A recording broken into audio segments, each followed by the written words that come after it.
他领导着世界上最年轻的共和国。他说，民族独立和共同奋斗是一个国家发展的前提。来自小岛屿发展中国家，他赞赏中国平等、尊重、互利合作的政策。面对贫富分化，他呼吁改革，共建美好世界。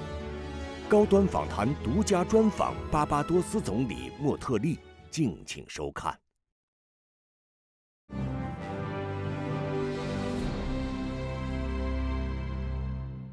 关注国际焦点，洞察世界风云。大家好，欢迎来到本期的高端访谈，我是邹韵。在大西洋与加勒比海的交汇处，有一个被海洋环绕的美丽国家，它是最早同中国建立外交关系的英语加勒比国家之一。2021年，这个国家选择改为共和制，成为了世界上最年轻的共和国，它就是巴巴多斯。今天我们要在这里独家专访巴巴多斯总理米亚·莫特利。对于此次访华，他有哪些期待？对于中巴两国在蓝色经济、新能源等领域的合作，它有着怎样的展望？而对于双边关系为整个加勒比海地区注入活力，它又有着怎样的愿景呢？今天我们一起在对话中寻找答案。巴巴多斯，一个位于东加勒比海小安德烈斯群岛最东端的国家。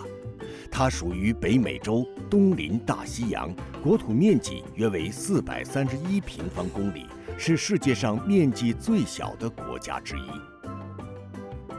巴巴多斯岛是一个由珊瑚石灰岩为主构成的岛屿，阳光灿烂，水清沙白。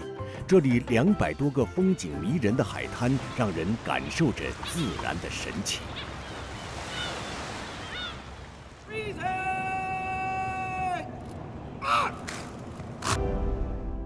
这片美丽的土地曾经历坎坷，先后遭遇西班牙、葡萄牙、英国入侵。1966年宣布独立。2021年11月30日，在独立55周年之际，巴巴多斯实行共和制，成为世界上最年轻的共和国。Prime Minister Motley, thank you so much for joining us today on Leaders Talk. You've paid official visit to China in 2004 and 2007. So what kind of developments here in China have you been following since then, and what are your expectations of your trip this time? First of all, thank you for having me on this panel, this interview rather. I came 15 years ago on the last occasion. This trip I haven't had a chance to move around a lot, but clearly the changes in Beijing are palpable. When I was last here, I remember seeing many cranes, and it was like a huge construction site. This time I see many buildings and many people moving, and obviously much has happened in that period of time. There is no doubt that China's growth has continued to fuel the global economy. We speak now after a difficult period for all of us, but even against that backdrop, what we're beginning to see as signs of growth again is promising. We hope that the opportunities for the development of both the Chinese people and other people who work with and trade with you will be able to continue apace. But we're conscious that we face in today's world many challenges that unite us in common purpose. The challenge of climate, which this week you here are facing some of your hottest temperatures ever. Similarly, my own country and the region in which you find Barbadosu in the Caribbean Sea, we've had tropical storms last week with other systems coming off the coast of Africa. Similarly, we see in the United States of America the consequences of the wildfires in Canada impacting the smog that you found in New York City and Washington, D.C. And therefore it will moderate what we can effectively do, because our first obligation is to protect people, as your country has done well. In recent years, you have made your voice and concerns heard very loud on the world stage about the solidarity and also the urgency to address the issue of climate change. Is this because you are the prime minister of an island nation that is surrounded by a vast area of, marine space, which is about 30 times of your land area? That is why you have been always on the forefront of this issue. Well, there's no doubt that small island developing states are on the front line of these difficulties. We like to say that we have been the canaries in the mine, and regrettably, had people listened to our concerns earlier, we might have seen quicker action. We're now seeing countries between the tropics of Cancer and Capricorn predominantly affected, and this constitutes probably about 40% of the world's population. The big issue for us, of course, is will we have sufficient time to do and to protect as many people and as many of our institutions and as much of our country as possible from the ravages of it. For us as a small island developing state, I refer to the floods and the hurricanes as the chronic NCDs, the big events of the climate crisis. But the more insidious events, the ones that are attacking us daily, are the water shortages. And those are compounded very often by drought. And then, of course, the presence of sargassum seaweed, which comes on our shores in huge, huge, huge amounts. Overnight, you can have 3-4 feet of sargassum seaweed piling up. And with its pungent smell, it makes it difficult for people to conduct business or to recreate on the beaches, which, as you would realize, would have a negative impact on tourism economies. So across multiple fronts, as a small island developing state, we face these realities. The most obvious example of it with respect to our marine resources is the destruction of coral reefs. And there is a perspective that within 30 years, if we don't check our behavior, the planet can see most of the coral reefs on the planet destroyed. Just as the old Barbadians goes, one blow just kill one old cow. So any trivial changes, I did my homework. So any trivial changes could really sometimes make a catastrophic impact to the climate change, right? Exactly. And what we're seeing across the world, regrettably, are climate migrants. What is demanded of us is the coordinated action to protect the planet, to protect the biodiversity, to see how we're going to use what we have. We like to refer to Barbados as not only a small island developing state, but a large ocean state. You referred to our ocean jurisdiction just now being 430 times the size of our land. And therefore, we're conscious that we have an obligation that goes beyond what our land size would otherwise reflect. And that obligation is to recognize that oceans really will be the next frontier in the protection of the planet. Prime Minister Motley, you share a very special bond with China because your birthday is October the 1st, and that coincides with China's national holiday. And that is why you have once said that among all the countries in the world, China will be the very last one to forget. So what does this very interesting coincidence mean to you? Well, as you just said, it causes me to reflect on what it means to be able to celebrate birth. Your country has taken a very deliberate course in its modern incarnation. You have a civilization that is revered across the world for its ancient and complex nature. And yet you have been that civilization that has literally used ancient precepts to remake itself to meet a modern world. And that in and of itself is a lesson to us all. Fortunately for you, a lot of what you have has been preserved, which is also a benefit that we should revere.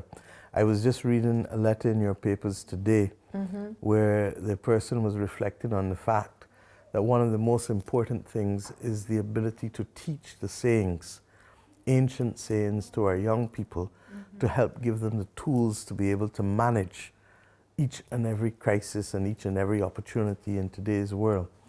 And it's something that finds resonance with me because in my own communication with my own people in Barbados, one of the things that I try to do is to use sayings, proverbs, because more often than not, these proverbs have wisdom. And it is the way in which we can communicate from generation to generation the things that are important or that may help us navigate our way through each and every one of these of the daily actions that is required of us. The Confucian approach is one that has therefore guided your people. Right. And really within each civilization is that body of knowledge. 46 years, that's how long both countries have established diplomatic relations and have enjoyed this very sound and long-lasting friendship. So what keywords would you use to characterize these bilateral relations, and what is your vision on the bilateral tie moving forward? Well, to begin with, that our relationship was first started in an act of courage. We felt as a nation that the Chinese civilization and the Chinese people were worthy of our respect, and we were able therefore to meet with you in a respectful way, respecting each other's sovereignty. And therefore respect, tolerance, courage, those are the words, solidarity, that come to mind when I think about our relationship. Right. That friendship has endured across almost 5 decades. I smile because I was merely 11 years old when that relationship started. And I find myself now, many decades later, expressing the same appreciation and wanting to reflect the same mutual respect. But the commitment to seeing people and to putting people first in all that we do has been a driver in our relationship. The treatment that your country has reflected in how it treats to large and small nations is also worthy of respect. For small nations, that matters.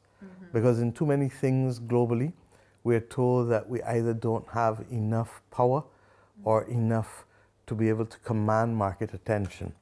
Particularly when I give you the example of during COVID, when some could get and some couldn't get, the majority who could not get were small nations, because what we needed was too small to command market size, and what we saw were large countries imposing export restrictions and making it difficult for other countries to access critical pieces of equipment that were thought to have been needed at the time.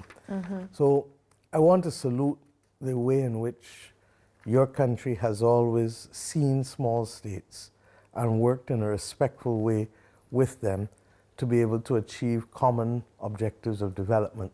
Prime Minister Motley, just as you mentioned, that through all those years, both countries have weathered many challenges together. During the COVID-19 pandemic, China sent 30,000 vaccines to Barbados, and you personally went to the airport to receive those vaccines. And also since 2016, every 10 out of 100 Barbados have received medical services from Chinese medical teams.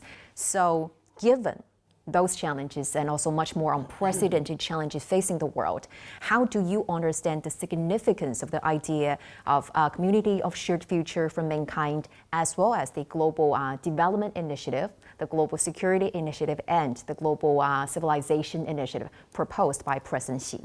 Well, I think all of those come together to be able to speak to the same precepts of mutual respect to which I just spoke, and also the common humanity which we share. We don't all look like each other, we don't all sound like each other, but we need to respect each other as human beings. And that is one of the key precepts that I think that the initiatives which President Xi and your government have tried to be able to propose to the rest of the world as a potential route for development are worthy of our consideration and reflective of our values. If the world attempts to be made in one space or one shape, it may not necessarily be successful because people just have different views and different perspectives, and that diversity must reflect respect. China is now one of the major trading partners for Barbados, and this enhancing economic ties has also made it possible for Chinese consumers here to taste the Barbadians' delight, such as high-quality rum. So what are some of the other products you want to introduce here to the vast Chinese market? We're a small nation, so there are not a lot of products that we have. Rum certainly is one of them, and we like to believe that we make the best rum in the world. You said that proudly, huh? Yeah, I say so proudly. And of course, we would like to see more and more Chinese tourists come. We remove visa requirements some years now, but we'd like to see a lot more come, not just only for land-based tourism, but also to do business or indeed to do cruise tourism. Having said that, I really do feel that the area for growth is going to be in the area of the protection and equally the economic utilization of the resources of the marine environment. And that you mean blue economy? The blue economy. And I think that that is going to be where our two countries perhaps will see the greatest level of cooperation going forward. 近年来，中国与巴巴多斯的务实合作不断拓展，两国在经贸、农业、能源等领域广泛开展合作，取得了丰硕成果。2023年3月28日，中国政府援助巴巴多斯粮食安全中心项目开工仪式隆重举行，相关建设正在紧锣密鼓地进行中。This Center for Food Security and Entrepreneurship project will definitely assist Barbados to help us in our agricultural sector so that we'll be able to adequately feed our people here in Barbados. 2020年8月，中国车企向巴巴多斯交付了该国首支纯电动公交车队，助力巴巴多斯在2030年前实现碳中和的目标。车上还配备了轮椅、无障碍设施、WiFi 等设备。I like them. They're nice and cool, especially in the heat. I was here at the Transport Board for about 14 years now. People appreciate these cool buses. So it's nice working these buses, yes. Get back to bilateral relations. In 2019, Barbados signed an MOU with China on cooperation under the Belt and Road Initiative. And since then, we're seeing so many concrete outcomes. And as you know, this year marks the 10th anniversary of the BRI. So what are your thoughts on the high-quality building of this initiative?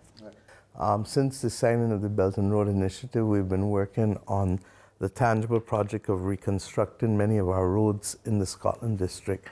The majority of Barbados is actually on a coral limestone, but 1/7 of the island is oceanic upsurge, which is clay, and therefore is subject to a lot of erosion and movement. We have entered an agreement with your government to be able to stabilize many of the roads in that section. So we will continue to work positively with respect to the Belt and Road Initiative. We appreciate the wisdom of it. When I spoke to President Xi before, I indicated that we thought that it was perfect in terms of being able to maintain the connectivity and to create opportunities for countries globally. I genuinely believe that the world is a better place if it comes together to work together. And I say all the time, many hands make light work.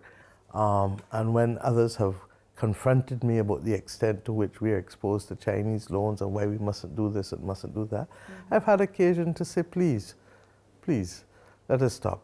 China has been a strong development partner of Barbados. When we became an independent nation, our Prime Minister at the time in his first address to the United Nations indicated that we shall be friends of all, satellites of none. That is why we had the courage to establish diplomatic relations with China when we did in 1977.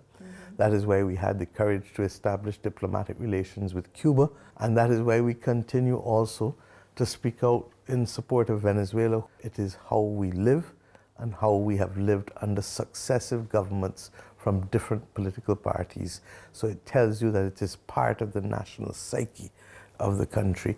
You have met with, or you have talked with President Xi before. So what is your impression of President Xi? I think that President Xi is one of the world leaders who has made it clear that we have to have an approach to development that sees and reflects all nations. And I think that that is an important conversation. And I can say clearly to you that our relationship with China, our relationship with President Xi, has been one that has caused us very much great pride. And as you know, here in China, when I spoke to President Xi on the last occasion, one of the things I congratulated him for was the elimination of extreme poverty in China. Until we can move all of our people out of poverty, we have work to be done. The problem is that we are at risk of seeing the pauperization of countries going back into poverty, because of these global crises that we are facing. We need to have a longer horizon, and perhaps there's no nation in the world that can teach us more about the length of horizon, more so than your nation, who has always taken the long view to development. And at a time when the world is so consumed by instantaneous gratification and instantaneous communication, one of the benefits of your civilization and your development has been to remind us that the long view is what matters.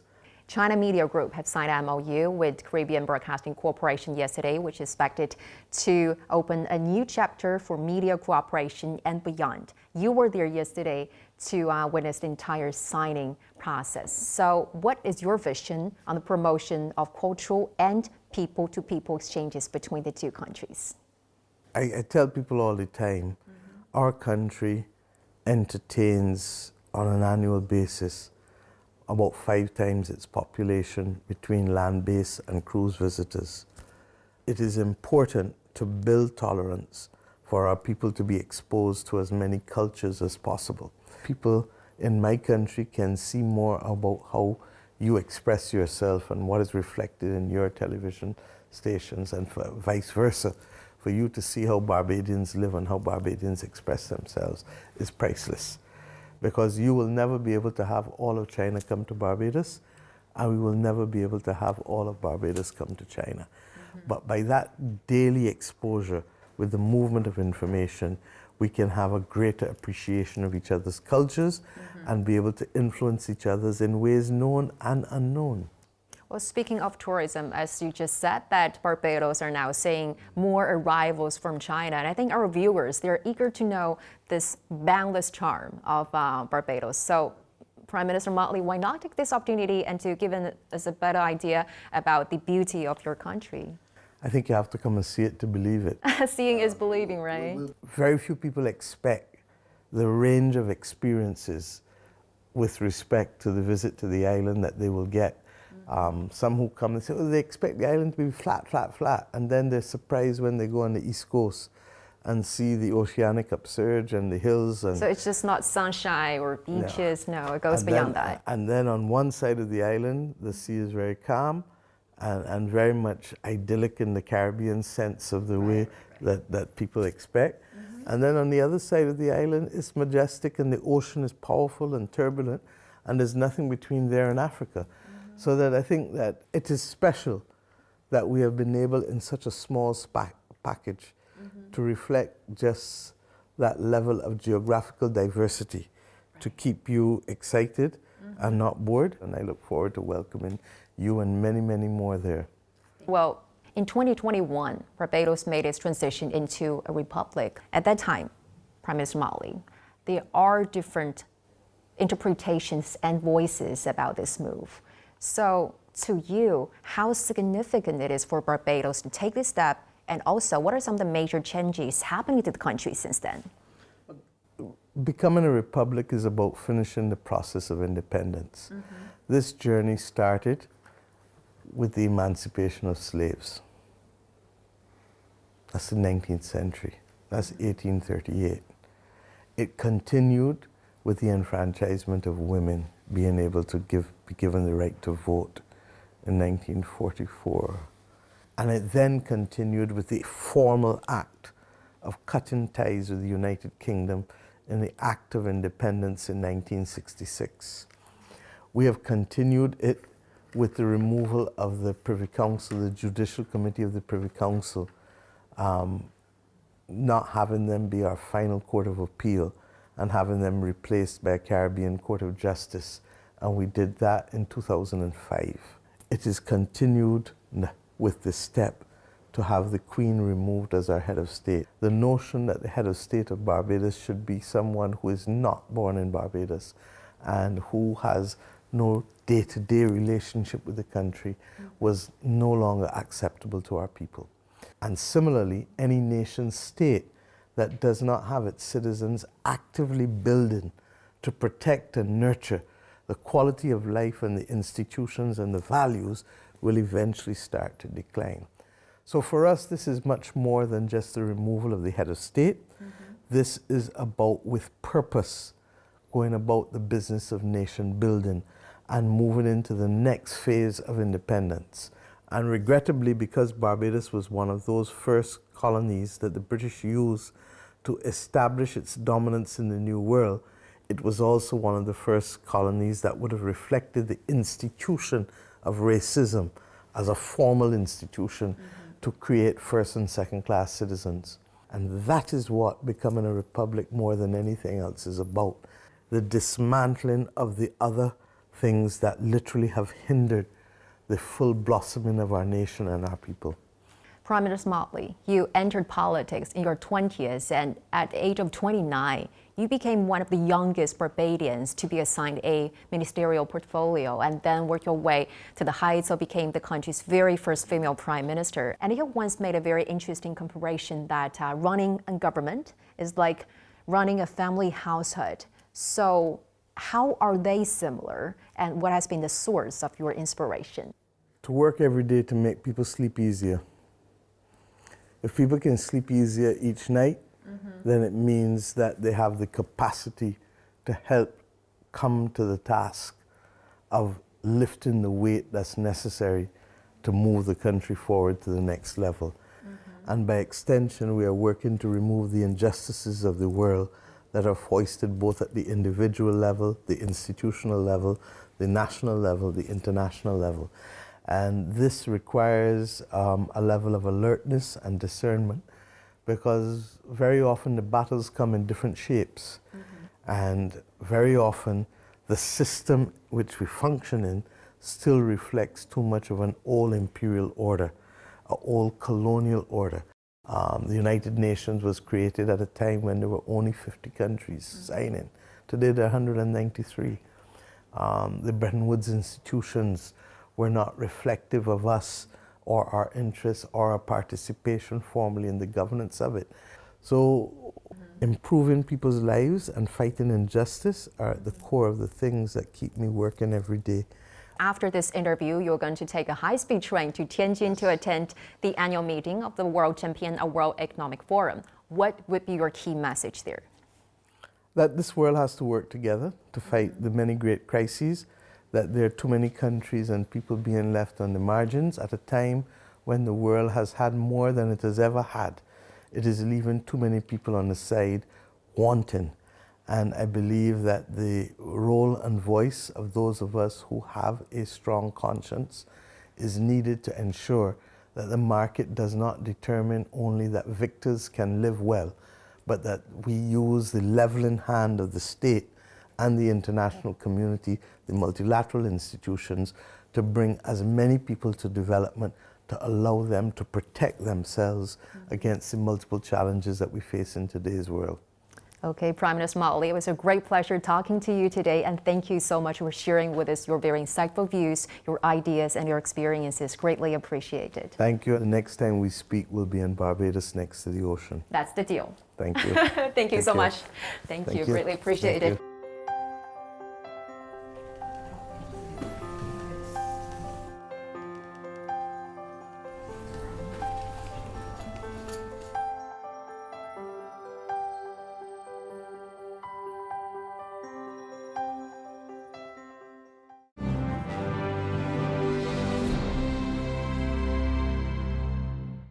在采访当中，莫特利总理多次表示，中国和巴巴多斯一直都是彼此信任的好朋友和好伙伴。中巴两国虽然远隔重洋，但友谊源远流长。相知者不以万里为远，期待两国在未来能够继续深化友好关系，拓宽合作领域，惠及两国人民，构建更加紧密的中巴命运共同体。感谢您收看本期的高端访谈，我是邹韵，我们下期再会。